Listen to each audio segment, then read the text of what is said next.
Welcome to Two Guys in the Outdoors. Started. Welcome back to Two Guys in the Outdoors. Actually, we're going to be two guys plus one. Okay, we have a guest, and you notice that my camera's not working correctly, so you won't get to see me tonight. Um, so let's go ahead and get started. So, Jason, what'd you do in the outdoors this week? What did I do in the outdoors? Well, still shooting my bow as much as I can. And after our trapping class that we did this past weekend, I decided to set a couple more traps and try to end the season with a few catches. So that's kind of what I did in the outdoors. There you go. Okay, so Mike, this is something that we try to do at every show. So, what did you do in the outdoors this past week? Well, I had a pretty good weekend. I had to do a next level bow hunt down in Chesapeake. We had 12 students. They came in on Friday night. For those that don't know what a next level bow hunt, it's a workshop that we do through DWR. And it's for relatively new bow hunters that have their own equipment, but just not quite sure what they want. So we bring them in on a Friday night, give them about 4 hours of instruction on shot placement, ethics, little bow maintenance, little tree stand safety. We check their equipment, all that kind of good stuff. And then we actually, after dark, go out and do a mock blood trail. And then Saturday morning, we get up, we have them shoot from an elevated position, a couple of arrows each. And then we go out and scout a designated area because down there we're still doing urban archery. So we get to do the urban archery down there. And out of our 12 students, all 12 students saw deer, and 2 of them had a shot on attempt. One drew blood, but we could not find the deer. So we think the deer's okay based on the color of blood and what one of my instructors that was actually saddle hunting in the area with his students actually saw the deer, and it looked like it was walking fine. So good day overall. And then Sunday morning we do a game processing class if they would have harvested one. But we had Bill Bush there, who everybody knows does the deer processing classes around the state, and he does an excellent job with that. And so we had that on Sunday morning. So it was a pretty fruitful weekend for me. Man, that sounds like fun. Oh, That was a lot of outdoor activity. Yeah. And it was cold too. Yeah. I had all my snivel gear with me. I'm not paid to be miserable anymore.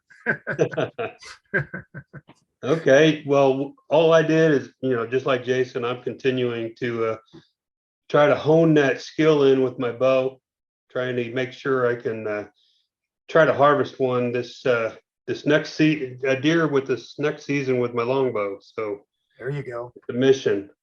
And then I helped Jason with that trapping class. And then let's hope my wife don't hear this, but I bought another bow. All right. So it's just a fixer upper sort of thing, kind of like what I did with my last one. So it looked pretty good. It was a reasonable price, and it talked them down a little bit, and hopefully that'll be another little project for me. Cool. So, all right. So, go ahead, Jason. You can never have enough bows. I was getting ready to say, amen, brother. So, okay. So let's go ahead and get started with this. Sounds like we all had a fruitful weekend, a fruitful full week. So the reason why we're having this class, this show is actually on urban hunting. We mentioned that once before in an early show that Jason and I really don't know a whole lot about urban hunting. We don't do it at all in the areas that we live in, but we were fortunate enough to have an expert with us, Mike. So he's graciously accepted our invitation to join our show. So, thank you, Mike. Yeah, glad to be here. So Mike, just so you know, this is just a conversation. Yeah, we got a few questions asked, and if you cover them during our conversation, that's fine. But why don't you start us off? What is urban hunting? Urban hunting. What is it? So urban hunting is a program that DWR started, I think, if I remember right, about 2002, that allowed towns and municipalities to allow archery only hunting within their city limits and municipality limits. And then, in order for that city to be part of the program, they have to actually apply through DWR. And there are currently 55 cities and towns throughout the Commonwealth that allow urban archery. Now, if they're in the program, they want to come out, then they have to send a letter to the DWR, all that kind of good stuff. Where it gets complicated is that each municipality, town, or city has their own regulations for archery. I actually downloaded it off the site today, and there are, if you include the little intro and the end piece, there's 22 pages of rules and regulations that each town or city goes by. For example, there's a couple that have no restrictions. There's some that have a restriction on you got to use a tree stand. You got to be 10 feet above. One is you got to be 14 feet or above. You have to have the landowner's permission, of course. And if you do urban hunt, then once you get permission to get to hunt a piece of property, then you need to talk to neighbors and stuff, because we're talking in some cases backyards, less than an acre, some up to 3-5 acres. So it can get pretty tight quarters. So being an excellent shot is kind of a requirement.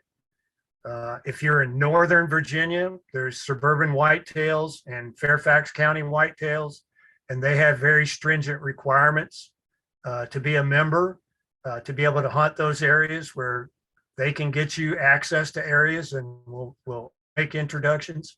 And I might add that the state does not maintain individual landowners for urban archery. That's if you decide to do it on your own, like myself down here in Colonial Heights, if I were to do it, I would have to go to my neighbor, talk to him, and then get permission to hunt his property.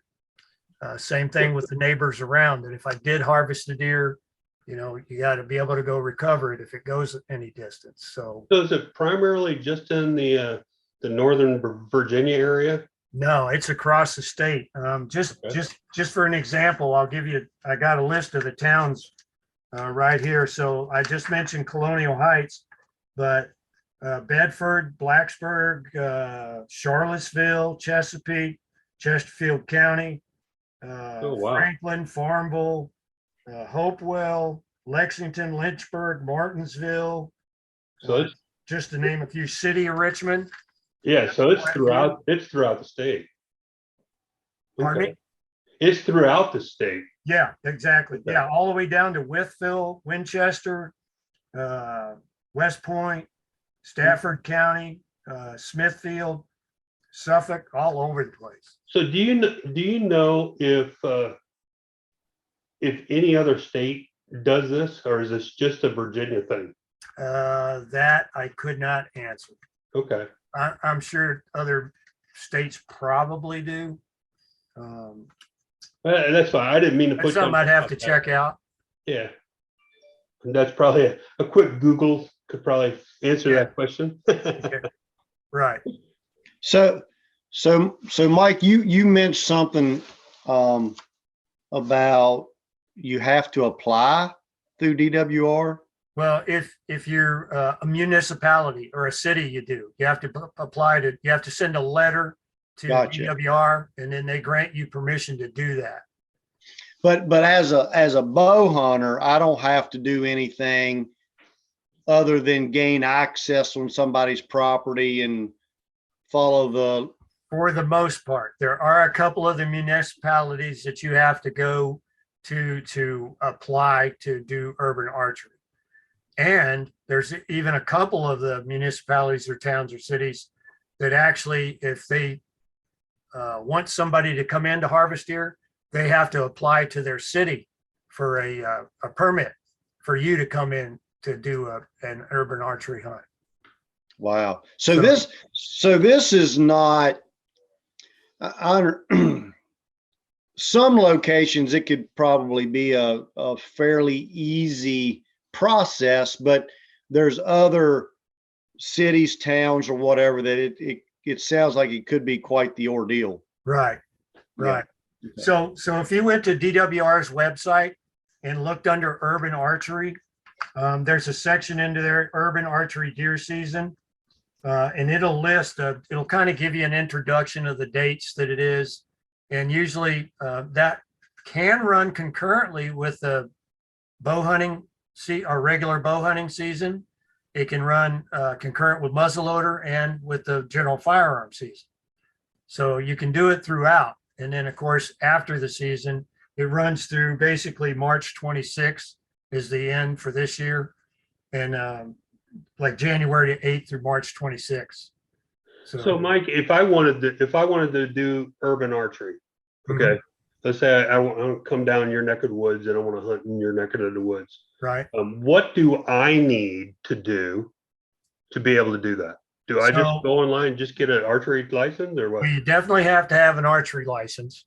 And then there's the ethical part of it too, is you when you're hunting in tight quarters, like down here or up in Northern Virginia, it's nothing for us. And I know with Jason, because I know Jason very well, and I know he's capable of making shots out to 60 yards, and I do it regularly myself. But when you get into an urban archery situation, you might want to think about cutting that down to 20 yards or less, because when you think about it, if you're hunting somebody's backyard or even an acre or so, you've really got to be cognizant of where your arrow's going for safety's sake. One, cars, pedestrians, neighbors, houses, all that kind of good stuff. So you have to cut that down significantly because your shots are going to be up close and personal. Okay. And that's why some of those localities make you hunt from an elevated position. Exactly. Yeah, so ground background. Yeah. Okay, but so no special permit or anything like that for some municipalities require you to get like a $10 permit. Some don't. Like in Colonial Heights, there's for example, you can't hunt city property. So I couldn't go down to the park down the street and hunt. So but I can hunt my neighbor's yards right next to it, but I can't hunt on city property proper. Now, Mike, don't some of the Northern Virginia areas require bow hunters to be IBEP certified? Yes. So if you belong to Suburban Whitetails or Fairfax County Whitetails, they have a very stringent process to go through to be able to urban hunt in those areas. For example, you have to go through a background check. Once you complete that, there's an interview process. Once you complete that, then you have to qualify.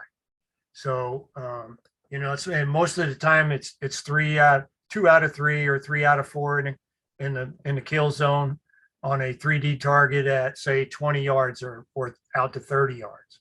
So it can, they're pretty stringent on that. Now, once you do all that, then you go through an interview, and once you get accepted, you have to, I believe they have a fee associated with kind of like joining a club type of deal. It's not very much, it's like $30 or something like that.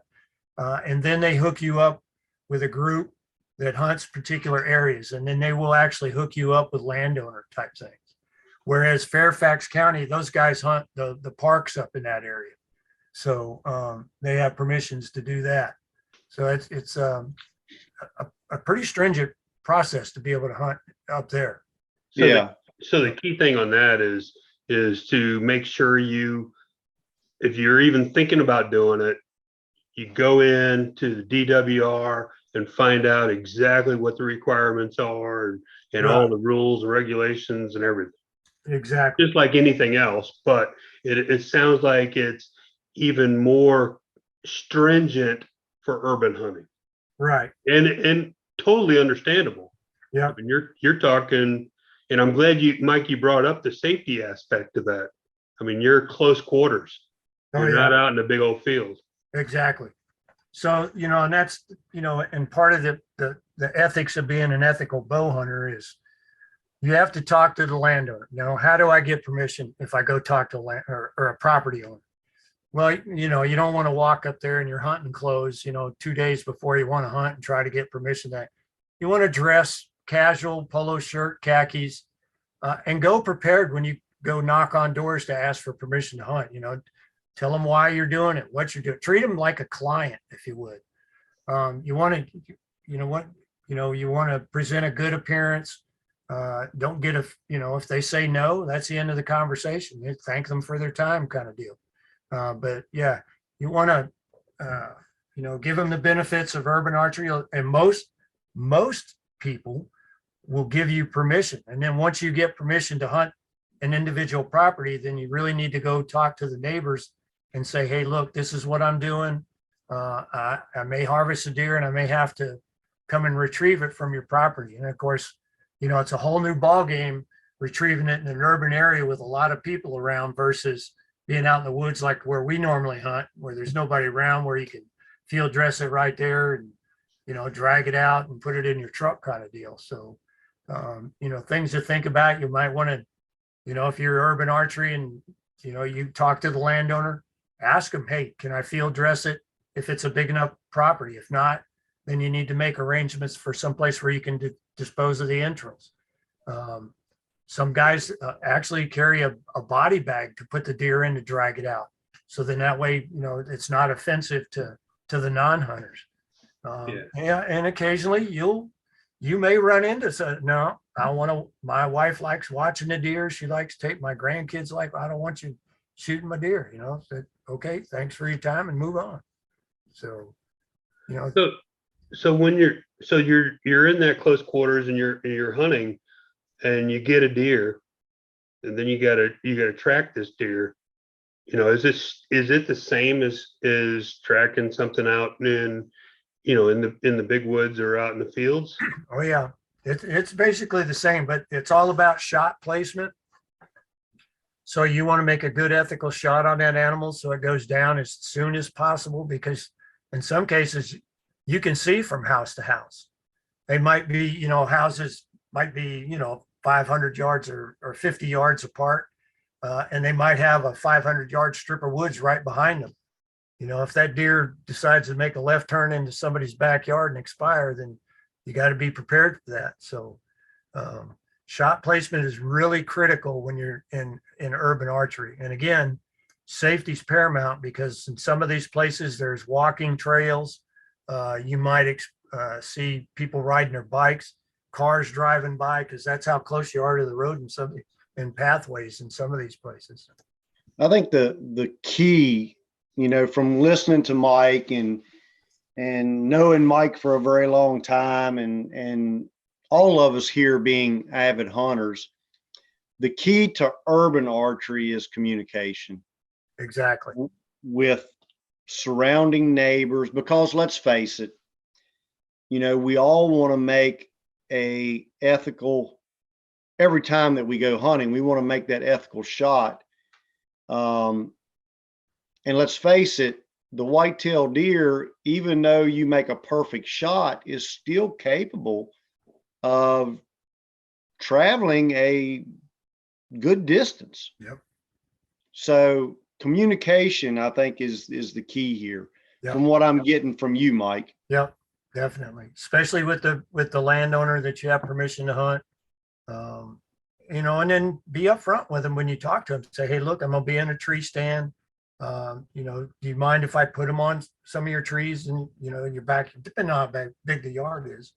I know a couple of people that have actually urban archery hunted out of a kid's playhouse in the backyard. I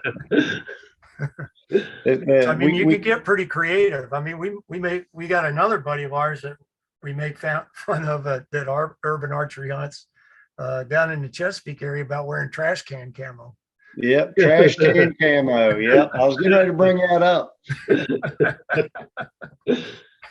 So I have to ask you this, and I think I know the answer, but I want to hear your opinion since you do it a lot. You got all these requirements, restrictions, close shots. There's so much involved with archery hunting. What drives a person to want to do it? So there's a couple of things. One might be location, and two, based on, well, primarily location, I would think, because there's not a lot of places people can go. Now, Virginia, we're the exception. We have a lot of WMAs, that kind of stuff, but they might not be accessible to folks that live far away from them. So urban archery is probably a good way to go for some folks. And then the other thing is too, because of the encroachment and loss of habitat, deer herds are starting to be concentrated more and more in urban areas. And to be honest with you, there's a lot of homeowners associations that are fed up with deer eating everybody's plants and, this, that, and the other. So they like organizations like Suburban Whitetail or individuals, or Fairfax County whitetails to come and help reduce that population so that they're not having as many human to animal contacts, car accidents, deer running over folks, whatever, disease, all that kind of good stuff. And then again, a lot of them don't want them eating their plants. They spend a lot of money on landscaping, and they want to protect that investment. And Yep. if you know anything about deer will definitely devastate some shrubs. Well, I haven't done it yet, Mike, and I know I want to. For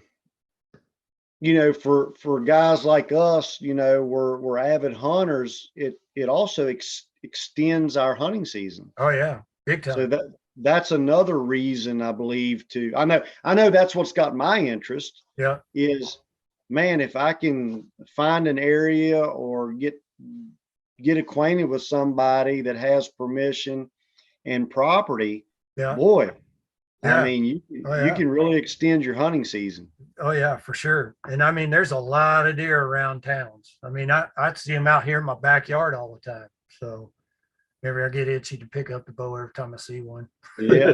Well, and I hate to go there, but I'm going to go there. Is man, I tell you, the price of groceries is through the roof. Yeah. And if people have the opportunity to extend their season and add another deer or two to their freezer, Yeah. there's another good reason. Yeah. And so that's the beauty about urban archery too, is if you run out of tags during the regular season, you can still buy bonus tags and harvest, because it is antlerless only. Now that includes does, button bucks, and then antlered deer that the antlers have fallen off. So, so you can harvest all 3 times. And for our new hunters that are going to watch this, our bucks right now in Virginia are starting to shed their antlers. Yeah. As early as late December, all the way into the spring of the year, they'll be dropping those antlers. Exactly. So. Okay. So tell us a story there, Mike. Tell us an urban archery story that just comes to your mind when you first think about it. Actually, the first time I did it, I was successful. I had a neighbor, had a 1 acre plot of land, and I was actually blessed because I shot the deer at probably 10 yards.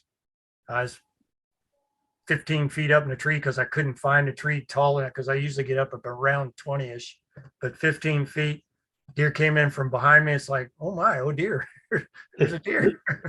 Kind of surprised me a little bit, but just kind of kept feeding along in the acorns. and shot the deer, went about 15 yards and just kind of stood there and looked around and literally did the wobble and fell over. So, and then what was nice about that is my neighbor's driveway was kind of secluded. So he allowed me to park off to the side. He had a rather long driveway and he let me park off to the side. So getting the deer out really wasn't a problem for me on my first one. So it actually worked out quite well that I didn't have to, nobody had to look at blood and all that kind of stuff. So, which that story right there just brings up another little thought, and I've heard this in other places, trying to be cognizant to everybody's feelings, right? Yeah. So anytime you're out urban hunting, I guess, or anytime you're on hunting anywhere, cleaning up that blood to where they don't see it, yeah, is very respectful to our non-hunting right. people. Well, yeah. So I always carry a tarp, and I carry trash bags, and of course gloves and with the sandy wipe type things where you can wash off blood and that kind of stuff. Because in that way, after you harvest a deer, even if I had to go somewhere to stop or something like that, you don't want to, and I always try to change clothes at the truck kind of deal. But sometimes in an urban situation, it depends on how close the houses are. So, because you want to try to be scent free, and that, all the other things apply to as in hunting, like being scent free, camo, all that kind of stuff, because you are trying to harvest deer. So now, do you do this? Sorry, Jason, do you do the field dressing typically somewhere else?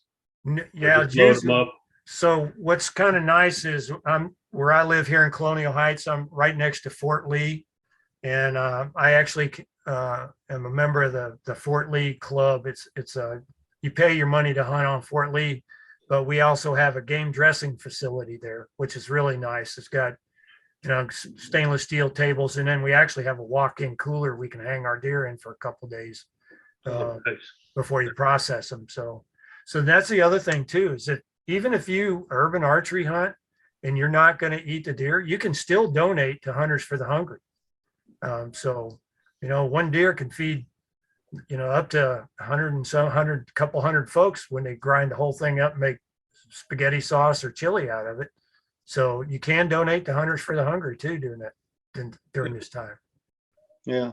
So Jason, Mike, you were going to say something.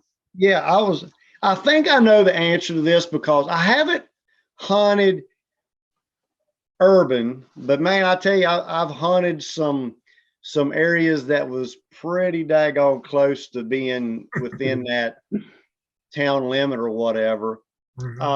Mike, is urban hunting, do you have to worry about scent control as much as you do out in the big mountains? Do you got to worry about, because we're gearing this to a new hunter, and we like to keep it simple. What does a new hunter, what should they expect as far as hunting urban versus public land, or out in the mountains or wherever? Yeah. So when you think about it, urban deer, they're around humans a lot.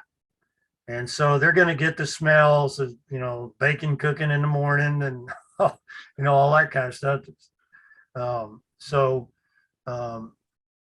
know some folks that really don't worry about like scent control and that kind of stuff. They'll just put on hunting clothes and go. I don't know. I've always been anal about scent control. So I try to, do the wash with, a non-scent soap and keep my clothes in a scent-free bag and all that kind of good. Same with my boots. And then I'll spray down before I go in. And then I have little, those saddle pods that you can put on a tree stand. And I always have a small bottle of scent-free spray in there, because usually if I got to go in that late and I'm dressed, carrying my tree stand, get in there and I'm probably sweating a little bit. So I'll wipe down with a wipe, put it in a baggie and put it in there and then spray myself. So you don't just put your clothes and your equipment into a trash can? No. No, I don't have the trash can camo. Although sometimes listening to some of my other buddies' stories about urban hunting, it's like might not be a bad thing to come up with a There you go. design. Okay, so we only got a few minutes here, so we're gonna have to probably cut it off now. Jason, do you have anything else that you wanted to ask? Well, I don't want to ask Bob. I don't know if you know this, Bob. You know that I'm an avid traditional guy. You know that. Yep. And I just want you to know that Mike Norkus, our guest tonight, is the guy that got me started into traditional archery. So he made me aware of that when we were chatting the other day. And I Welcome to the kindly dark told side. him that it's gone down 3 tier because you were the one that got me into this traditional archery as much as I am. So we got a whole stream here. There you go. Welcome Yeah. to the dark side. yeah, we're blaming it all on Mike. Yeah. I got big Yeah. shoulders. So, okay, Mike, did you have anything else that you wanted to share with urban archery hunting?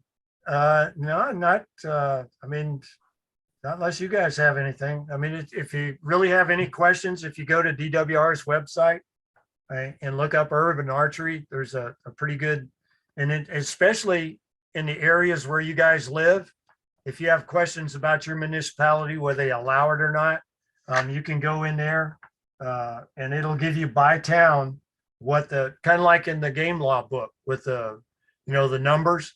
But they'll go down. There's several bullets under. I'm just looking through here, just a couple. That's okay, Mike. We only got like 2 minutes here. So Yeah. So, but I mean, there's the whole thing there. So if you have specific area, you can look there. sounds great. All right, so Jason, let's go ahead and sign off then. I'm going to start just to let everybody know real quickly. If you want any more information about this urban hunting besides DWR, shoot us an email and we can get Mike back on and we can talk about it even more. Shoot us your questions. We'll go from there. Other than that, I'm going to say get outside. There you go.